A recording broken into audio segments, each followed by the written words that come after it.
नमस्कार, मैं हूं अंजना ओम कश्यप और ब्लैक एंड व्हाइट में आपका स्वागत। नमस्कार, मैं हूं अंजना 2.0 और मेरी तरफ से भी खबरों के इस विश्लेषण में आपका स्वागत है। तो आइए खबरों की शुरुआत करते हैं। आज की बड़ी खबर से ही करने वाले हैं। सबसे पहले जो विश्लेषण हम आपको दिखाएंगे, आपको डावोस में चल रहे वर्ल्ड इकोनॉमिक फोरम में लेकर चलेंगे, जहां अमेरिका के राष्ट्रपति डोनाल्ड ट्रंप और यूरोप के नेताओं के बीच जुबानी जंग चल रही है। किसने कल्पना की थी कि अमेरिका और यूरोप आमने सामने आ जाएंगे? आज इस बात का विश्लेषण करेंगे कि क्या ये जुबानी हमले अमेरिका और यूरोप के बीच युद्ध में बदलेंगे। आज यूरोपियन यूनियन, कनाडा, फ्रांस और डेनमार्क के नेताओं ने डोनाल्ड ट्रंप पर सीधा हमला किया। फ्रांस के राष्ट्रपति मैक्रोन ने ट्रंप को बुली यानी डराने धमकाने वाला व्यक्ति कहा है, बुली कहा है। कनाडा के प्रधानमंत्री मार्क कार्नी ने पहली बार ट्रंप को खरी खोटी सुनाई है और बोलने पहुंचे तो जब ट्रंप दावोस में बोलने पहुंचे तो उन्होंने फिर से दोहराया कि वो ग्रीनलैंड तो लेकर रहेंगे। उन्होंने यूरोप के देशों को याद दिलाया कि उन्हें अमेरिका का एहसानमंद होना चाहिए, नहीं तो वो आज जापानीज या जर्मन भाषा बोल रहे होते। लड़ाई कहां पहुंच गई है देखिए। इसके बाद आपको डोनाल्ड ट्रंप की ईरान को दी गई उस धमकी के बारे में बताएंगे, जिसमें उन्होंने कहा कि ईरान दुनिया के नक्शे से मिट जाएगा। उनका यह बयान उस संदर्भ में आया है जिसमें दावा किया जा रहा है कि ईरान ट्रंप की हत्या कर सकता है। इस पर ट्रंप ने कहा, अगर उन्हें कुछ भी हुआ तो अमेरिका की सेनाएं ईरान को धरती के नक्शे से मिटा देंगी। आज इस बात का विश्लेषण करेंगे कि क्या वाकई ईरान ट्रंप की हत्या की साजिश रच रहा है। इसके बाद आपको भारत और यूरोपियन यूनियन के बीच होने वाली सबसे बड़ी डील के बारे में बताएंगे। जानते हैं, इसे मदर ऑफ ऑल डील्स भी कहा जा रहा है। अगले हफ्ते 27 जनवरी को भारत और यूरोपियन यूनियन के बीच फ्री ट्रेड अग्रीमेंट की अंतिम घोषणा हो सकती है। इसके बाद भारत और यूरोप के बीच सामानों पर न्यूनतम टैरिफ या जीरो टैरिफ हो जाएगा। यह बहुत अच्छी खबर है दोनों देशों के, मतलब जो यूरोपियन यूनियन के तमाम देश हैं और भारत के बीच में ट्रेड को लेकर। और मेरी एआई वर्जन आज आपके पास कौन सी खबर? आज मैं पाकिस्तान के रक्षा मंत्री ख्वाजा आसिफ की घनघोर बेइज्जती के बारे में बताऊंगी। ख्वाजा आसिफ ने पाकिस्तान में पिज्जा हट के आउटलेट का उद्घाटन किया और जिसके बाद पिज्जा हट ने कहा कि ये उनका आउटलेट नहीं है, बल्कि ये फर्जी पिज्जा हट है। सोचिए पाकिस्तान की क्या हालत है। लेकिन आज का सबसे बड़ा सवाल यही है कि क्या अगले 72 घंटों में अमेरिका ईरान पर कोई बड़ा हमला करने वाला है।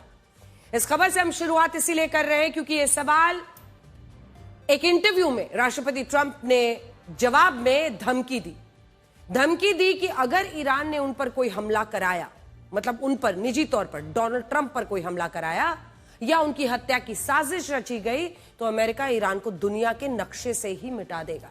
इससे पहले आज तक अमेरिका के किसी राष्ट्रपति ने किसी देश को इस तरह की धमकी तो कभी नहीं दी थी कि उसको धरती के नक्शे से मिटा देंगे। लेकिन अब ऐसा हो रहा है और इससे यह भी लगता है कि अमेरिका और ईरान की दुश्मनी दुनिया को एक नए संघर्ष की तरफ ले जा सकती है।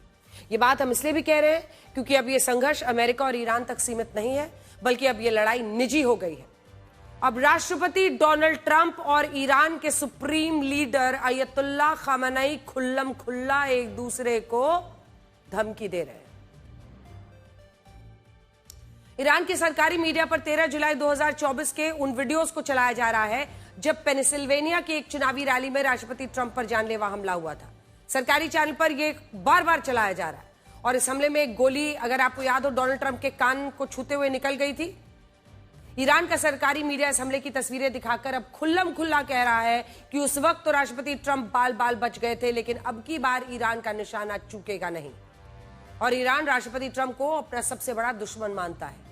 इन्हीं धमकियों के बाद राष्ट्रपति ट्रंप ने ईरान को दुनिया के नक्शे से मिटाने की धमकी दे डाली। उन्होंने शब्दशः कहा है कि ईरान को ऐसा नहीं करना चाहिए, लेकिन अगर वो फिर भी उन्हें नुकसान पहुंचाने की कोशिश करता है तो अमेरिका पूरे ईरान को तबाह कर देगा और ईरान की ऐसी हालत होगी कि वो दुनिया के नक्शे से ही मिट जाएगा। ये धमकी भी ऐसे वक्त में आई है जब अमेरिका ईरान की घेराबंदी कर रहा है। अमेरिका ने अपने 2 सबसे खतरनाक एयरक्राफ्ट कैरियर्स को फारस की खाड़ी में तैनात करने का फैसला लिया है, जिसमें Abraham Lincoln CVN-72 aircraft carrier को रवाना किया जा चुका है, जबकि दूसरे aircraft carrier Gerald R Ford को भी ईरान के पास भेजा जा सकता है। इनमें भी जेराल्ड आर फोर्ड दुनिया का सबसे बड़ा न्यूक्लियर, आप सही सुन रहे हैं, न्यूक्लियर पावर्ड एयरक्राफ्ट कैरियर है जिसकी लागत 1,19,000 करोड़ रुपए मानी जाती है। और कई रिपोर्ट्स में बताया गया है कि अगर इस एयरक्राफ्ट से अमेरिका ईरान पर हमला करता है तो सिर्फ 1 हफ्ते में ईरान पूरी तरह तबाह हो जाएगा। हालांकि इस बात को बहुत कम लोग जानते हैं कि ईरान की भौगोलिक परिस्थितियों के कारण उसे हराना या दुनिया के नक्शे से मिटाना लगभग नामुमकिन माना जाता है। ईरान से अमेरिका की दुश्मनी साल 1979 से चली आ रही है, लेकिन आज तक अमेरिका ईरान का ज्यादा कुछ नहीं बिगाड़ पाया है। यह बात सिर्फ अमेरिका की नहीं है, पिछले 500 सालों से ईरान के बॉर्डर में कोई बदलाव नहीं आया है। इसका क्षेत्रफल आज भी लगभग उतना ही है जितना आज से 500 साल पहले था। यह स्थिति भी तब है जब अलग अलग दौर में हर बड़ी सुपर पावर ने ईरान को दुनिया के नक्शे से मिटाने की कई कोशिशें की। रोमन साम्राज्य, मंगोल साम्राज्य, अरब के खलीफा, तुर्की का ऑटोमन एम्पायर, रूसी साम्राज्य और यहां तक कि ब्रिटेन ने भी ईरान पर कई हमले किए, लेकिन कोई भी सुपर पावर ईरान को हराकर उस पर कब्जा नहीं कर पाया और ना ही ईरान को दुनिया के नक्शे से मिटाया जा सका। और इसका कारण है कि ईरान की जो खास भौगोलिक परिस्थिति है, ज्योग्राफिकल लोकेशन, मैं आपको बड़ी स्क्रीन पर दिखाती हूं, जिसकी वजह से ईरान को इस तरह से पूरी तरह से साफ करना क्यों नामुमकिन माना जाता है। तो सबसे पहले देखिए, असल में ईरान की भौगोलिक स्थिति ऐसी है कि उसके लिए यह कहा जाता है कि दुनिया का कोई भी देश उसे युद्ध में हरा नहीं सकता। पश्चिमी ईरान में जहां इराक की सीमा है वहां पर है ज़ैग्रोस। जी हां, सबसे पहले इराक को अगर आप दोनों इन देशों को देखेंगे तो ज़ैग्रोस आपको दिखाई देगा। और ये जो ज़ैग्रोस पर्वत है, यहां पर जूम इन करके दिखा दीजिए, ये वाले हिस्से, ये ज़ैग्रोस पर्वत है इराक की तरफ। ये एक माउंटेन रेंज है, पूरा एक पहाड़ श्रृंखला, और पहाड़ श्रृंखला से उसको काफी इधर बचाव होता है, जिसके कारण किसी भी सेना के लिए ईरान में घुसना लगभग नामुमकिन है। अब आ जाइए उत्तरी ईरान में, जहां कैस्पियन सागर है, ऊपर में आप देख रहे हैं, यहां पे आ जाइए, ये कैस्पियन सागर है। वहां पर क्या है, अगर समुद्र के रास्ते से कोई आता है, तुर्कमेनिस्तान है, वहां भी एक बहुत बड़ी माउंटेन रेंज है जो बॉर्डर पर ईरान के लिए एक दीवार की तरह काम करती है और ईरान को सुरक्षित रखती है। इसको एल्ब्रूज पर्वत कहते हैं। ये देखिए, तुर्कमेनिस्तान इधर कॉपिट डेग रेंज जो है यहां पर है। तो हर तरफ से कैस्पियन सागर के बगल में ये एल्ब्रूज पर्वत है, इधर तुर्कमेनिस्तान के साथ कोपेट डेग रेंज है, और इधर स्ट्रेट ऑफ हॉर्मूज में आप देख रहे हैं फारस की खाड़ी, जो जिसको हम कहते हैं, वहां पर स्ट्रेट ऑफ हॉर्मूज, जिससे उसका यहां पर बचाव हो जाता है। अब देखिए, अगर आप पूरी बड़ी तस्वीर को समझेंगे तो कई तरफ से माउंटेन रेंज होने के कारण सुरक्षित रहता है। फारस की खाड़ी और ओमान की खाड़ी से लगी हुई है, और ये वही क्षेत्र है जहां से दुनिया में 30% कच्चा तेल, 20% नेचुरल गैस का निर्यात होता है, ये वाली फारस की खाड़ी। अब ऐसे में यहां पर ये जो फारस की खाड़ी है वो कितनी इंपॉर्टेंट है आप समझ रहे होंगे। अपनी इसी लोकेशन के कारण ईरान के लिए यह कहा जाता है कि उसे युद्ध में हराना मुश्किल है, और इस बात को राष्ट्रपति ट्रंप भी जानते हैं। इसके अलावा राष्ट्रपति ट्रंप ने यह भी जानते हैं वो कि ईरान दुनिया के क्रॉसरोड पर मौजूद है, जो यूरोप, एशिया, अफ्रीका, तीनों कॉन्टिनेंट्स को आपस में जोड़ता है। कैसे, देखिए, ईरान यहां पर है बीचों बीच, लाल वाला हिस्सा, इधर पूरे एशिया से ईरान का अगर आप देखें तो इधर के लिए एंट्री ही ईरान को माना जाता है। इधर अगर आप देखिए तो यूरोप के तमाम देश इस तरह से जुड़ते हुए दिखाई देते हैं, और इधर से ही अफ्रीका भी जुड़ता हुआ दिखाई देता है। ईरान को दुनिया के नक्शे से मिटाना नामुमकिन माना जाता है। अगर बीच में ये गायब हो जाए या फिर इस पर किसी और का कब्जा हो जाए तो पूरी जो परिस्थितियां हैं वो बदलेंगी। हकीकत तो यह है कि राष्ट्रपति ट्रंप ऐसे बयान देकर ईरान पर अपना दबाव बना रहे हैं, और अमेरिका की ईरान से ये लड़ाई आज की नहीं है। बहुत इंटरेस्टिंग बात अब आपको बताने वाले हैं। साल 1979 जब ईरान में इस्लामिक क्रांति हुई, तब ईरान के शाह मोहम्मद रजा पहलवी थे और उनकी सरकार को अमेरिका का पूरा समर्थन मिला हुआ था। आज भी शाह परिवार ही वापसी करने की कोशिश कर रहा है, लेकिन जैसे ही ईरान में तख्ता पलट हुआ, रुहुल्लाह खोमैनी ईरान के सुप्रीम लीडर बने, तब से ईरान और अमेरिका दुश्मन बन गए।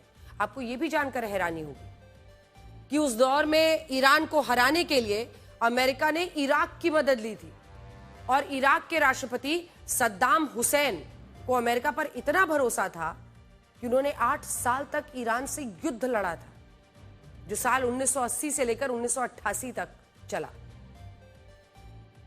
लेकिन ईरान की भौगोलिक परिस्थितियों के कारण इराक की सेना आखिर में ईरान से हार गई। बाद में अमेरिका ने सद्दाम हुसैन को ही फांसी लगवा दी, वेपन ऑफ मास डिस्ट्रक्शन ये कहकर। ये तस्वीर हम उसी की दिखा रहे हैं। इसे आप ये भी समझ सकते हैं कि अमेरिका ने आज तक क्या क्या किया वो किसी का सगा नहीं रहा है। आज भी जब राष्ट्रपति ट्रंप ईरान को दुनिया के नक्शे से मिटाने की धमकी दे रहे हैं, तब ईरान में साल 1979 की उस घटना को याद किया जा रहा है जिसने अमेरिका की पूरी दुनिया में फजीहत कराई थी। क्या थी वो घटना? उस वक्त तख्ता पलट के दौरान ईरान के विद्रोहियों ने तेहरान में अमेरिकी दूतावास पर हमला कर दिया था। ये आप वीडियो देख रहे हैं, उस वक्त का फुटेज है हमारे पास।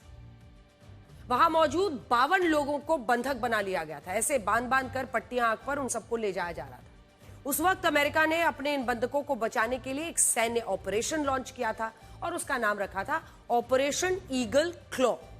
इसके तहत अमेरिका ने 6 लड़ाकू विमान, 8 हेलीकॉप्टर्स को तेहरान में भेजा था, लेकिन बाद में यह ऑपरेशन भी नाकाम हो गया था और अमेरिका का एक हेलीकॉप्टर ईरान में क्रैश हो गया, जिसमें उसके 8 सैनिक मारे गए। इस नाकामी ने अमेरिका का पूरी दुनिया में मजाक बनाया। अमेरिका के तत्कालीन राष्ट्रपति जिमी कार्टर की काफी फजीहत हुई, जिस पर बाद में राष्ट्रपति ट्रंप ने यह कहा कि वो इंसान के रूप में जिमी कार्टर को अच्छा मानते हैं, लेकिन एक राष्ट्रपति के तौर पर उन्हें कमजोर समझते हैं। शब्दशः मैं उनका बयान बताऊं तो उन्होंने जिमी कार्टर के लिए कहा था, नाइस मैन, टेरिबल प्रेसिडेंट। अब अमेरिका के बहुत सारे लोग मानते हैं कि राष्ट्रपति ट्रंप ईरान पर हमला करके यह साबित करना चाहते हैं कि वो जिमी कार्टर से मजबूत राष्ट्रपति। उनके कार्यकाल में अमेरिका कमजोर नहीं पड़ता। आप उनका ये नया बयान सुनिए, जिसमें वो वेनेजुएला और पिछले साल ईरान पर किए गए हमले के लिए खुद की पीठ थपथपा रहे हैं। Our country is proud for the attack on Venezuela, the attack on the Iran nuclear capability, wiped it out. I mean, first administration, Soleimani, the father of the roadside bomb, al-Baghdadi, the father of ISIS, who was rebuilding ISIS. We wiped them out. Done a great job.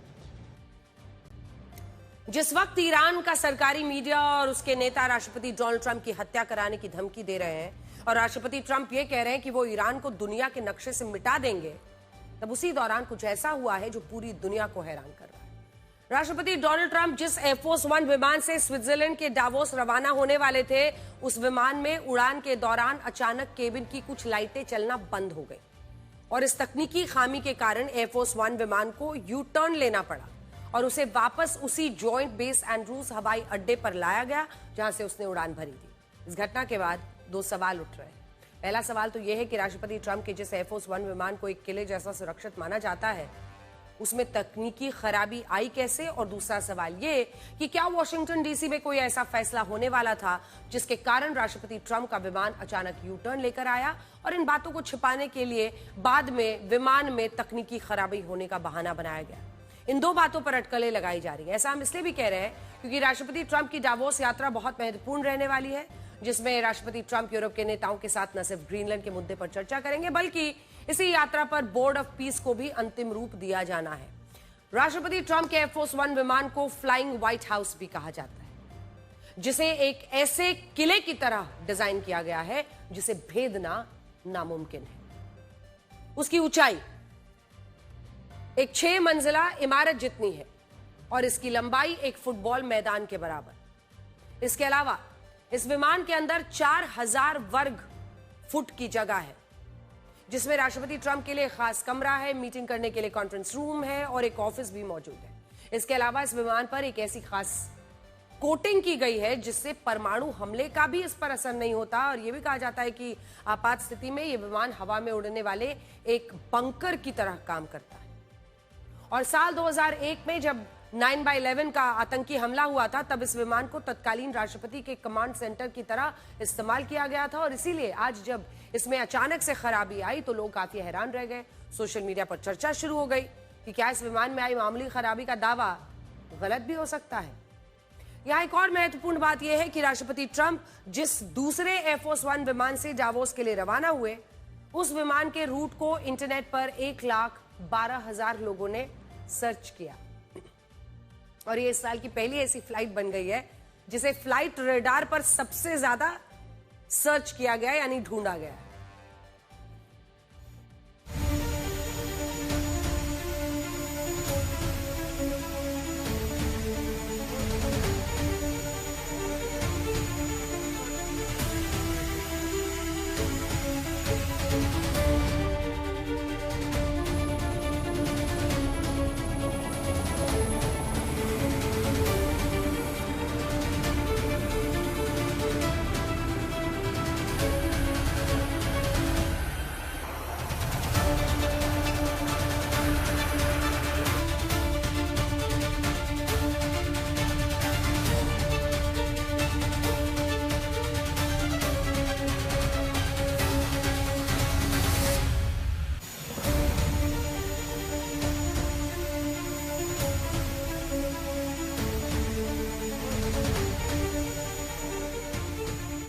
इस घटना को लेकर जब white house की press secretary Karoline Leavitt रिक्योर से सवाल पूछा गया तो उन्होंने ये कहा कि इस समय अमेरिका के एयरफोर्स वन विमान से अच्छी हालत कतर के उस जेट की लग रही है जो कतर के शाही परिवार ने राष्ट्रपति ट्रंप को तोहफे के रूप में देने का ऐलान किया और इस जेट की कीमत है 3,600 करोड़ रुपए।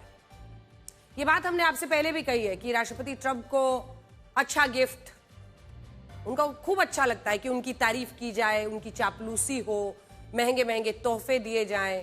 कतर का ये विमान भी उसी का एक उदाहरण है। बड़ी बात यह है कि कल भी राष्ट्रपति ट्रंप के दूसरे कार्यकाल को 1 साल पूरा हुआ और इस कार्यकाल की खास बात यह रही कि इस दौरान राष्ट्रपति ट्रंप ने अपने परिवार का काफी भला किया है। एक एक करके बताते हैं पूरे परिवार का क्या क्या भला किया है डोनाल्ड ट्रंप को दबा के। उन्होंने अपने बेटे एरिक ट्रंप को वियतनाम में गोल्फ क्लब और ट्रंप रिजॉर्ट से जुड़ा प्रोजेक्ट दिलाया।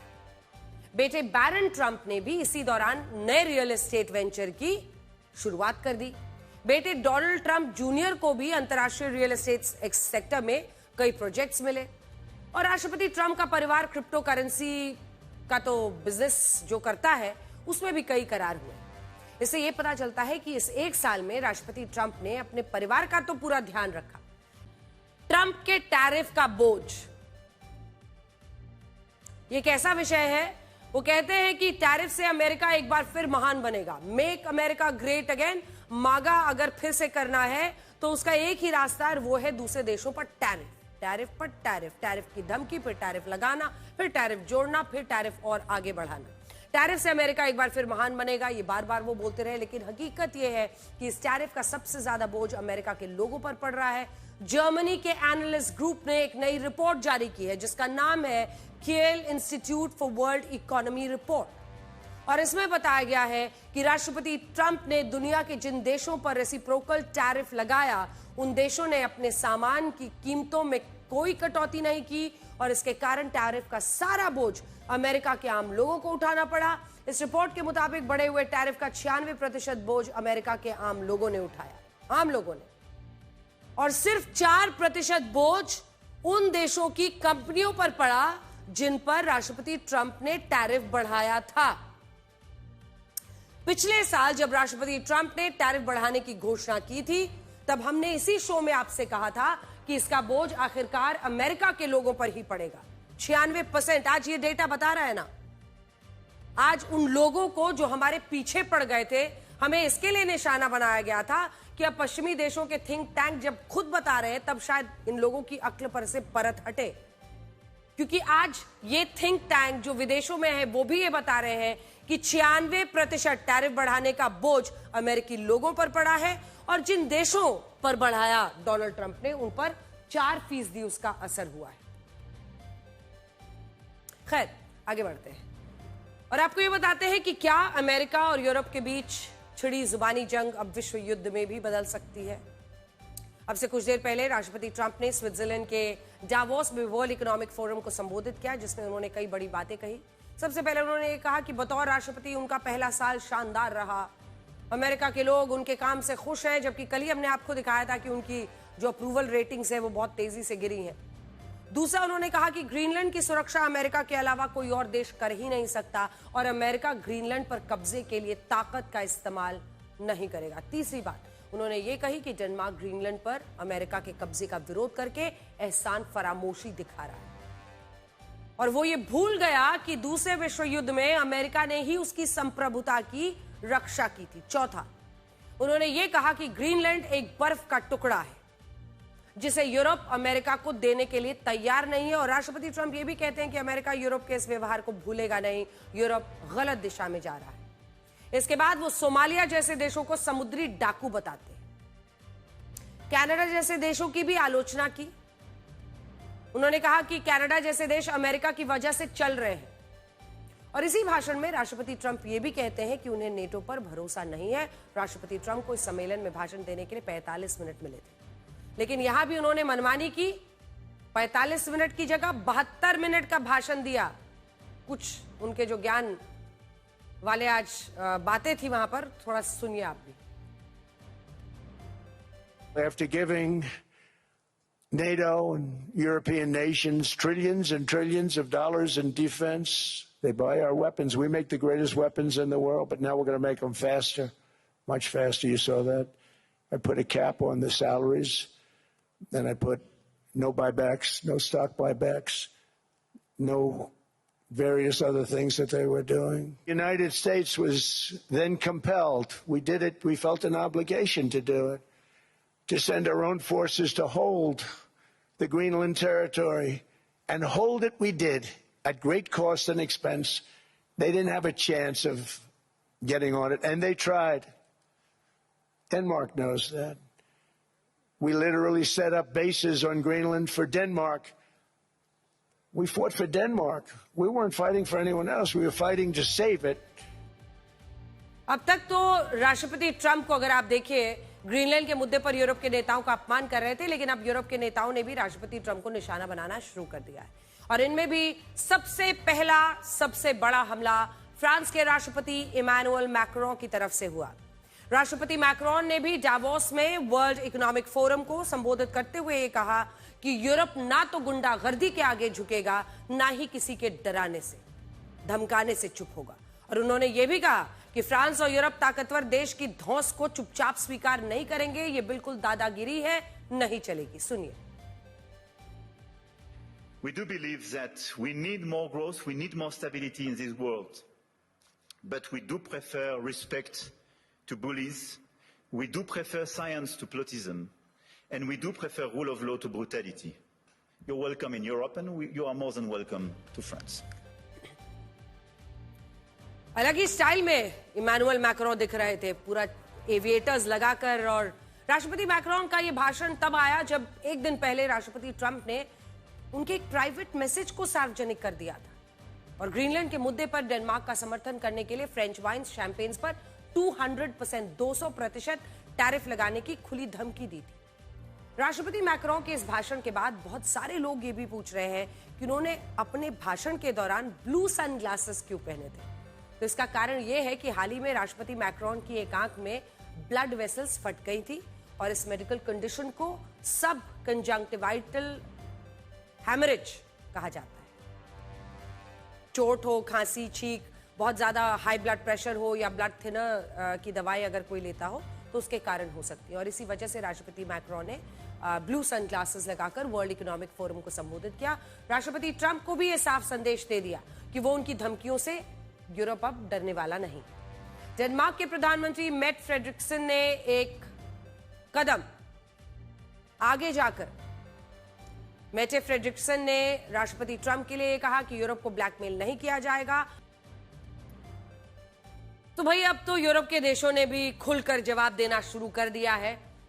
ऐसा शब्द बोला गया जो हम आपको सुना नहीं सकते थे, आपकी कल्पना पर छोड़ देते हैं। डेनमार्क के अलावा कनाडा के प्रधानमंत्री मार्क कार्ने ने भी अमेरिका को लाल आंखें दिखाकर यह कहा कि उन्हें कमजोर समझने की भूल ना की जाए। ये वो वक्त नहीं है जब ताकतवर मनमानी करे दूसरे देश उसे सुनते चले जाएं। सुनिए।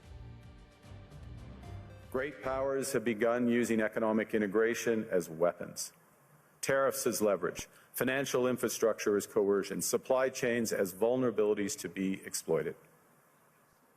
You cannot live within the lie of mutual benefit through integration when integration becomes the source of your subordination.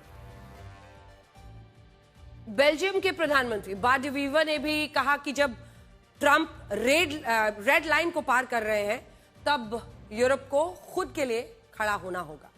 और अगर अभी यूरोप के कुछ ने इस वक्त पर कुछ नहीं किया तो वो अपनी गरिमा को खो देगा और इसके बाद कुछ बाकी नहीं रहेगा। इसका मतलब समझिए।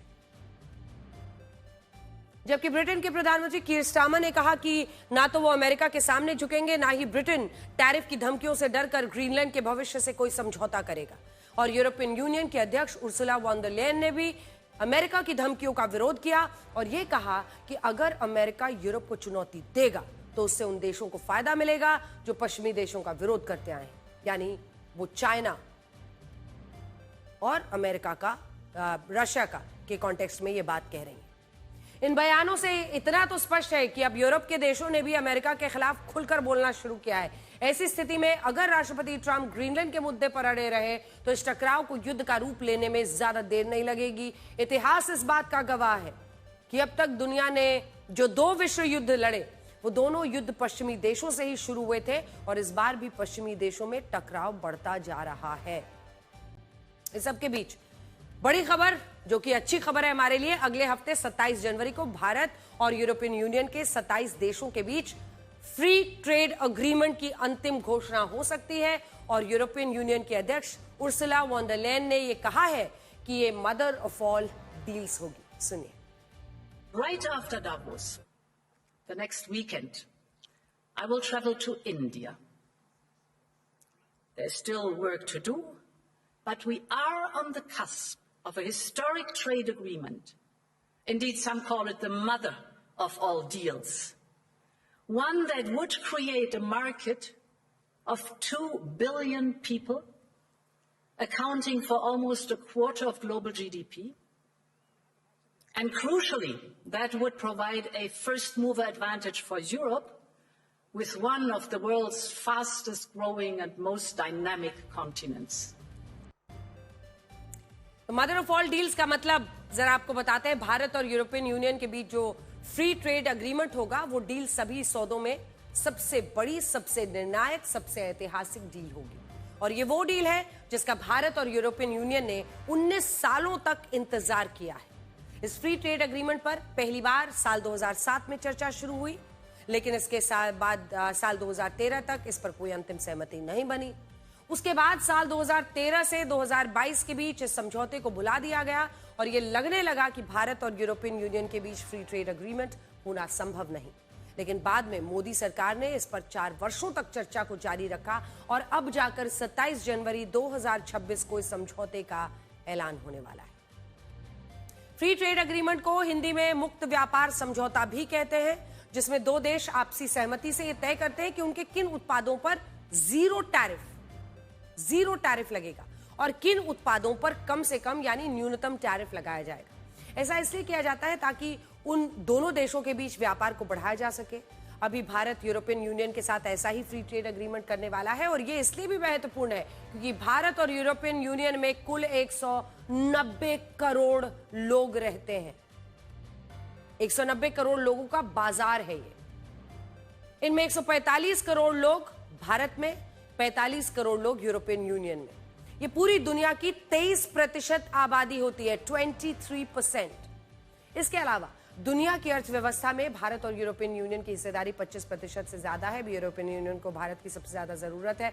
असल में यूरोपियन यूनियन के 27 देश व्यापार के लिए चाइना पर पूरी तरह निर्भर हो गए हैं। इन देशों के आयात में अकेले चाइना की हिस्सेदारी 21% हो गई है, 21.3%, जबकि भारत की हिस्सेदारी सिर्फ 2% है। यहीं से पूरा मौका आएगा, यानी भारत के पास पूरा मौका है, वो यूरोपियन यूनियन के साथ निर्यात को बढ़ा सकता है।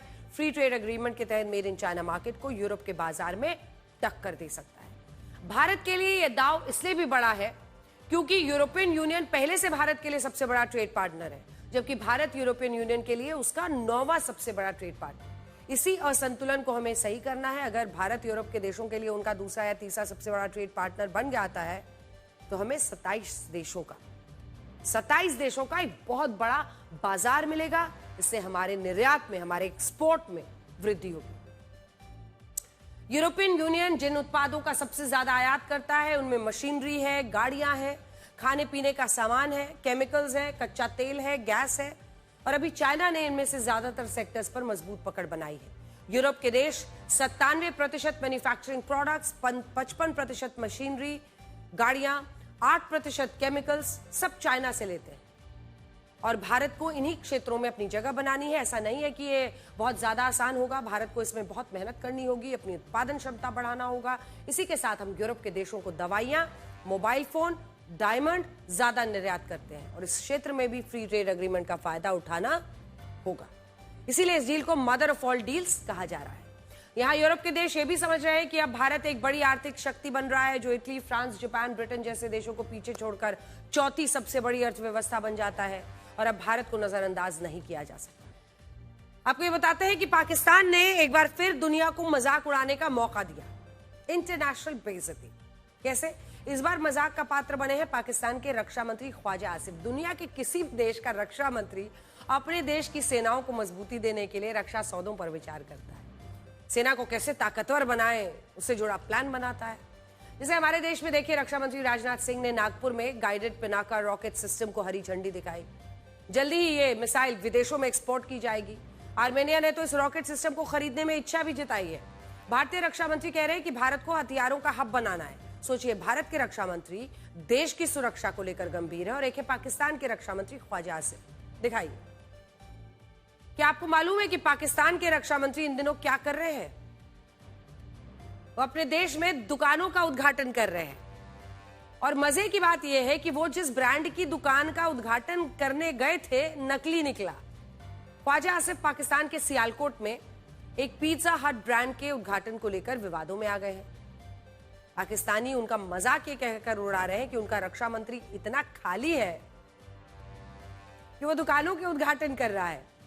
दुनिया भर के पिज्जा लवर्स ख्वाजा आसिफ की बेवकूफी पर हंस रहे हैं क्योंकि वो एक नकली पिज्जा हट का उद्घाटन करके चले आए। सोशल मीडिया पर ख्वाजा आसिफ की उद्घाटन वाली तस्वीरें और वीडियो वायरल हुए तो पिज्जा हट इंटरनेशनल ने खुद बयान जारी किया और पिज्जा हट इंटरनेशनल ने बयान जारी करके कहा कि उस आउटलेट से उनकी कंपनी का कोई लेना देना नहीं है। यानी जिस पिज्जा आउटलेट का ये विल्ला रक्षा मंत्री उद्घाटन करने पहुंचे, वो भी नकली निकला। पिज्जा हट ने कहा कि सियालकोट आउटलेट से उनका कोई लेना देना नहीं है। वो आउटलेट पिज्जा हट इंटरनेशनल की रेसिपी, गुणवत्ता, फूड सेफ्टी मानकों का पालन नहीं करता है। पिज्जा हट इंटरनेशनल तो ये भी कह रहा है कि वो अपने ट्रेडमार्क के दुरुपयोग को लेकर शिकायत दर्ज करवाएंगे। सोचिए, पाकिस्तान के रक्षा मंत्री के पास कोई काम नहीं, छोटी छोटी दुकानों का फीता काटकर फर्ज निभा रहे हैं। कुछ सोशल मीडिया यूजर्स तो ये भी कह रहे हैं कि ऑपरेशन सिंदूर में भारतीय सेना से पिटने के बाद अब उनके पास करने को कुछ बचा भी नहीं है। बात करेंगे उत्तर प्रदेश में राज्य सरकार वर्सेस स्वामी अभिमुक्तेश्वरानंद विवाद की। मौनी अमावस्या के दिन काफिले के साथ संगम नोस तक जाने की जिद ने यूपी सरकार और स्वामी अभिमुक्तेश्वरानंद को आमने सामने लाकर खड़ा कर दिया।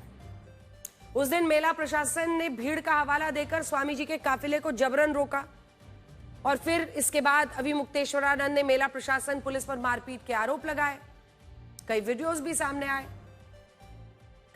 ये विवाद अब इतना बढ़ गया कि अभिमुक्तेश्वरानंद के शंकराचार्य होने पर भी सवाल उठाए जाने लगे हैं। इन सवालों को हिंदू धर्म के सबसे सम्मानित धर्मगुरु पद के अपमान से जोड़ा जा रहा है। मौनी अमावस्या पर स्नान को लेकर जो हंगामा हुआ, उसके बाद माघ मेला प्रशासन ने स्वामी अभिमुक्तेश्वरानंद के शंकराचार्य पदवी पर सवाल खड़े किए। प्रयागराज मेला प्राधिकरण ने उनके शिविर पर एक नोटिस चिपका दिया था जिसका मजमून यह था कि वो खुद को शंकराचार्य नहीं कह सकते।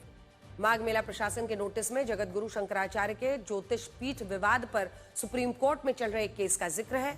इसके तहत बताया गया कि सुप्रीम कोर्ट के 14 अक्टूबर 2022 को दिए गए आदेश के अनुसार जब तक कोर्ट से फैसला न हो जाए तब तक ज्योतिष पीठ या अन्य संस्था के किसी भी व्यक्ति का शंकराचार्य के रूप में पट्टाभिषेक नहीं किया जाएगा, यानी उसे पदवी नहीं दी जाएगी। इसीलिए मेला प्रशासन स्वामी अभिमुक्तेश्वरानंद से पूछ रहा है कि वो किस आधार पर खुद को ज्योतिष पीठ का शंकराचार्य बताते हैं। दरअसल माघ मेले में उनके शिविर पर ज्योतिष पीठ का शंकराचार्य लिखा है और मेला प्राधिकरण के मुताबिक ये लिखना सुप्रीम कोर्ट के आदेशों का उल्लंघन है।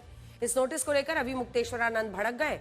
उन्होंने मेला प्राधिकरण के नोटिस के जवाब में लंबा सा एक जवाब दिया है, कई पन्नों का।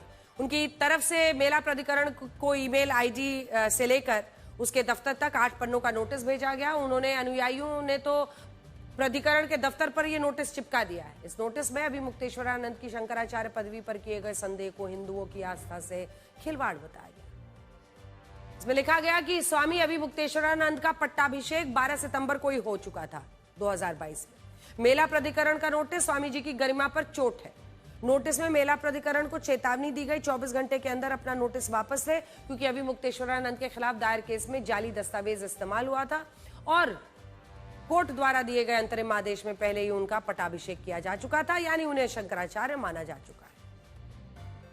ये प्रशासन का आर्बिट्रेरी मैलाफाइडी बायस्ड एक्शन है, यही मैं कहूँगा, और इससे उन्हें विरत होना चाहिए, अन्यथा उन्हें भी कानूनी प्रक्रिया झेलनी पड़ेगी। अरे पट्टाभिषेक नहीं होगा तो जिसका हो गया है, अगर कोई कहे कि जो है वो जैसे ये होता है कि 3 से ज़्यादा जिसके पुत्र हो जाए वो चुनाव नहीं लड़ सकता, तो 3 पुत्र से अधिक पैदा करने पर रोक लगा दी जाए, तो जिसके 4 लेकिन जिसके 4 पहले ही हो चुके हैं तो कैसे रोक लगा दोगे कि 3 ही रहें?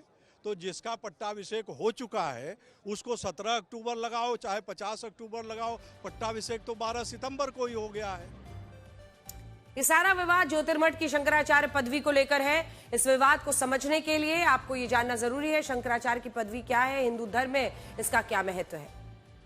8वीं शताब्दी में जब हिंदू धर्म को बौद्ध और जैन धर्म की मान्यताओं से चुनौतियां मिलने लगी, तब जगत गुरु आदि शंकराचार्य ने हिंदू धर्म के मानने वालों को एक सूत्र में पिरोने के लिए भारत के 4 कोनों में, अलग अलग हिस्सों में 4 प्रमुख मठ स्थापित किए। ये मठ हिंदू धर्म के दर्शन और वेदों के ज्ञान से जुड़े हुए हैं। इसमें पहला है ज्योतिर्मठ, जो उत्तराखंड के चमोली में स्थापित किया गया। दूसरा है शारदा मठ, जो गुजरात के द्वारका में है। तीसरा है गोवर्धन मठ, जो ओडिशा के पुरी में है। और चौथा है श्रृंगेरी मठ, जो कर्नाटक के चिकमंगलुरु में है। ये चारों मठ वेदों से जुड़े हैं।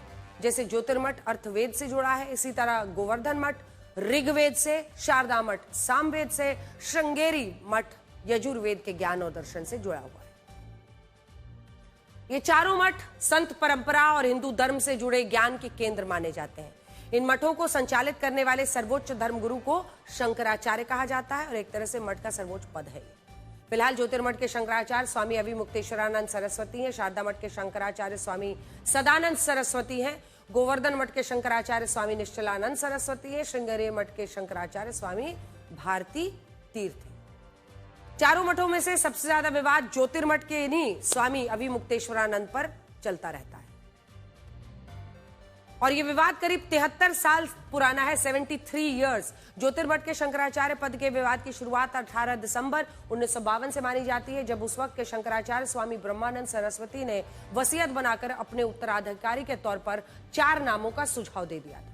वसीयत के आधार पर स्वामी शांतानंद सरस्वती को ज्योतिर्मठ का शंकराचार्य बना दिया गया। शंकराचार्य चुनने के पुरातन प्रक्रिया में कहीं भी उत्तराधिकारी चुनने की परंपरा नहीं रही है। इसीलिए जब पहली बार ब्रह्मानंद सरस्वती ने अपनी वसीयत में उत्तराधिकारी को शंकराचार्य बनाने की बात कही तो इस पर विवाद शुरू हुआ। साल 1953 में स्वामी शांतानंद सरस्वती को शंकराचार्य घोषित किया गया था।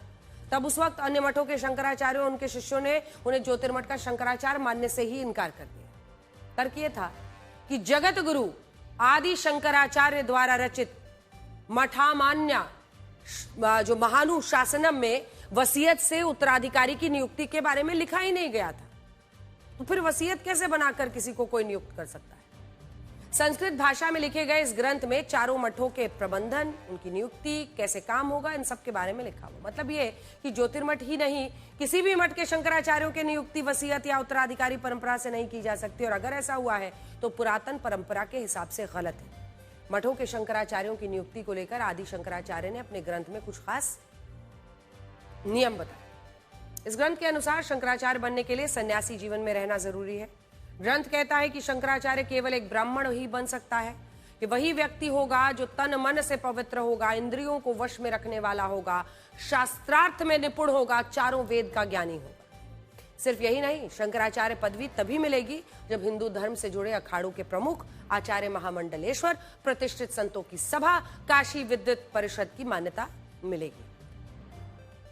काफी समय तक चारों मठों के शंकराचार्यों की नियुक्ति इसी तरह से होती रही। अखाड़े महामंडलेश्वर करते रहे। लेकिन कुछ समय बाद शंकराचार्यों ने वसीयत से उत्तराधिकारी घोषित करने की परंपरा शुरू कर दी। इसी वजह से विवाद हुआ। अभिमुक्तेश्वरानंद की शंकराचार्य पदवी का विवाद भी उत्तराधिकारी परंपरा से उपजा हुआ विवाद है। स्वामी अभिमुक्तेश्वरानंद का कहना है उनको स्वामी स्वरूपानंद सरस्वती ने अपना उत्तराधिकारी घोषित किया था। स्वामी स्वरूपानंद सरस्वती को ज्योतिर्मठ के पूर्व शंकराचार्य ब्रह्मानंद सरस्वती ने दीक्षा दी थी, लेकिन उन्होंने शांतानंद को अपना उत्तराधिकारी बनाकर शंकराचार्य बना दिया। उत्तराधिकारी परंपरा के तहत 1980 में देखिए, मतलब एक के बाद एक ये पूरी श्रृंखला है जिसमें विवाद इस बात को लेकर है कि क्या जो आदि शंकराचार्य ने नियम बनाए थे उनको तोड़ तोड़कर ये सभी एक दूसरे को शंकराचार्य बनाते चले गए। ज्योतिर्मठ शंकराचार्य विवाद पर सार यही है कि पूरी लड़ाई उत्तराधिकारी चुनने की नई परंपरा है और जिसको नियमों में नहीं पाया गया।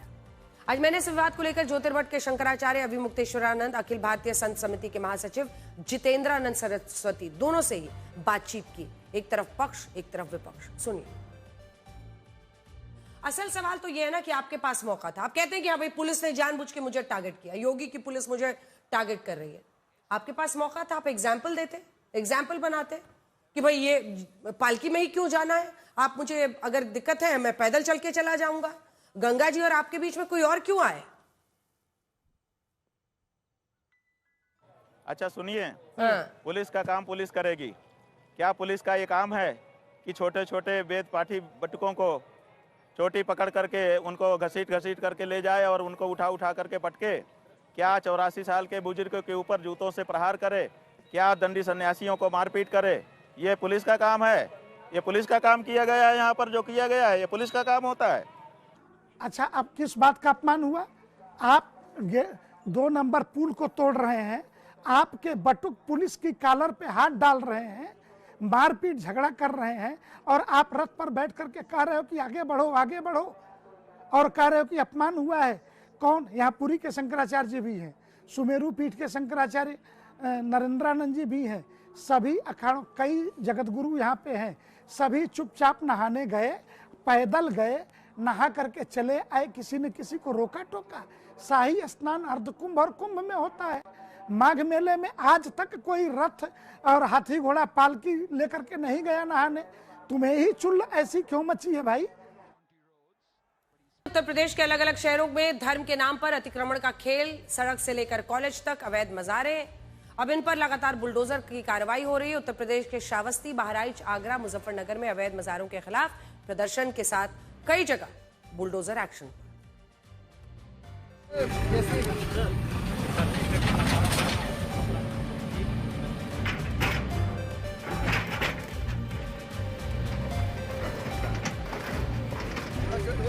श्रावस्ती के बेलहरी गांव में प्यारे बाबा की समाधि थी जिसे मजार का रूप दे दिया गया। अब प्रशासन के निर्देश पर बुलडोजर चलाकर अवैध मजार और उसके पास बने एक और निर्माण को ध्वस्त कर दिया गया। जमीन के असली खातेदारों ने उनके पट्टे की भूमि पर कब्जे का आरोप लगाया था। बहराइच में महाराजा सुहेलदेव मेडिकल कॉलेज के परिसर में अवैध रूप से मजारें बनाई गई थीं। इन्हें 2002 में ही अवैध घोषित किया जा चुका है, लेकिन अब तक एक्शन नहीं हुआ था। अब ऐसी 10 मजारों को मेडिकल कॉलेज परिसर से साफ कर दिया गया। आगरा कॉलेज के सामने सड़क पर बीचों बीच और फुटपाथ पर भी मजारें बनी हुई हैं, जिसे लेकर विवाद हो रहा है। ये मजारें यातायात बाधित करने के साथ दुर्घटना का कारण बन रही हैं, जिन्हें हटाने का अल्टीमेटम दिया जा रहा है। मुजफ्फरनगर में अवैध मजार के विरोध में कोतवाली का घेराव किया गया। आरोप है कि मजार को 10 फीट से बढ़ाकर 100 फीट कर दिया गया है। लोगों ने चेतावनी दी है कि अगर कार्रवाई नहीं की गई तो लोग खुद इसे ध्वस्त कर देंगे। इस कार्रवाई के बाद अगली खबर, टोल प्लाजा पर किसी चालाकी या जुगाड़ से बिना टोल चुकाए निकलने वालों के लिए बुरी खबर। सरकार ने नेशनल हाईवे पर टोल भुगतान की व्यवस्था को ज्यादा कड़ा और पारदर्शी बनाने के लिए मोटर वाहन नियम में संशोधन किया है। अब अगर कोई वाहन टोल प्लाजा से बिना भुगतान किए निकलता है और वो प्लाजा पर रिकॉर्ड हो गया तो इसे अनपेड यूजर फी माना जाएगा। और जब कभी ऐसा व्यक्ति NOC, fitness certificate, national permit के लिए अप्लाई करेगा तो टोल पेंडिंग दिखेगा। बिना टोल क्लियर किए इन सेवाओं का लाभ नहीं उठा पाएगा व्यक्ति। कई लोग जुगाड़ से, चालाकी से या नेगेटिव बैलेंस रखकर बिना टोल चुकाए निकल जाते हैं। लेकिन अब ऐसा आगे नहीं चल पाएगा, क्योंकि भले वो तत्काल टोल ना चुकाएं, लेकिन एक ना एक दिन उन्हें बकाया टोल चुकाना ही होगा। इसकी व्यवस्था सरकार ने कर दी है। सरकार ने अब टोल बकाया को सीधे वाहन से जुड़ी दूसरी सेवाओं से जोड़ दिया है। जब तक पिछला टोल ड्यूज क्लियर नहीं हो जाता, तब तक वाहन को किसी और को बेचने के लिए एनओसी नहीं मिल सकती, किसी दूसरी जगह ट्रांसफर नहीं करा सकते, नया फिटनेस सर्टिफिकेट नहीं मिलेगा और रिन्यू नहीं होगा, यहां तक कि नेशनल परमिट भी नहीं मिलेगा। सरकार ने एनओसी के लिए इस्तेमाल होने वाले फॉर्म 28 में एक और कॉलम जोड़ दिया है, जिसमें लंबित टोल का विवरण देना होगा। सरकार की यह कोशिश बिना बैरियर वाले टोल सिस्टम के लिए एक तैयारी की तरह है, जहां टोल प्लाजा पर कोई बैरियर नहीं होगा और टोल कैमरे या सेंसर की मदद से काट लिया जाएगा। ऐसी स्थिति में अगर किसी का टोल नहीं कट पाया तो उससे बाद में रिकवरी की जा सकेगी। एक हफ्ते पहले नोएडा में इंजीनियर की डूबने से मौत हो गई थी। खबर आपको याद होगी। इस घटना के बाद से योगी सरकार ऐसी घटनाओं को लेकर जीरो टॉलरेंस की नीति अपना रही है। भविष्य में ऐसा ना हो, इसके लिए सख्त निर्देश हैं। जनता के लिए हेल्पलाइन नंबर है।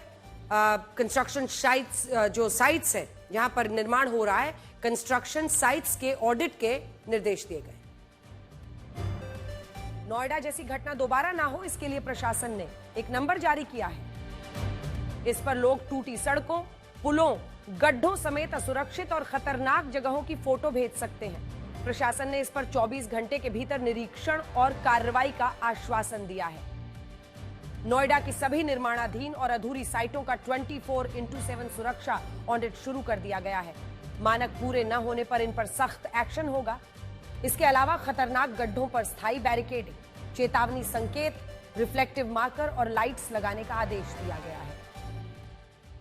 और अब आपको रशिया के अलग अलग इलाकों से आई तस्वीरें दिखाते हैं, जहां बर्फबारी ने वर्षों का रिकॉर्ड तोड़ते हुए पूरे शहर को मोटी चादर से ढक दिया है। ये पिछले 130 वर्षों में होने वाली सबसे भयानक बर्फबारी मानी जा रही है। मॉस्को के कई इलाकों में 1 से 1.5 दिन में ही 1.5 से 2 फीट ताजी बर्फ जमा हो गई। इस बर्फबारी की वजह से दिखना तक बंद हो गए। इस वक्त रूस के कई इलाके भीषण बर्फबारी झेल रहे हैं, जिसकी वजह से जनजीवन ठप हो चुका है।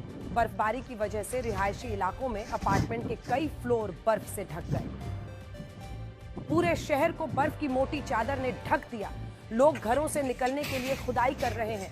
कारें पूरी तरह बर्फ में दबी हुई हैं। इस बीच कुछ युवा और बच्चे बर्फबारी का लुत्फ भी उठा रहे हैं। बर्फबारी की वजह से सैकड़ों उड़ानें रद्द कर दी गईं, क्योंकि रनवे से बर्फ हटाना बड़ी चुनौती बन गया। सड़कों से बर्फ हटाने के लिए हजारों मशीनें और कर्मचारी लगाए गए हैं। बर्फबारी और तेज हवाओं की वजह से खंभे गिर गए, जिससे हजारों घरों की बत्ती गुल हो गई।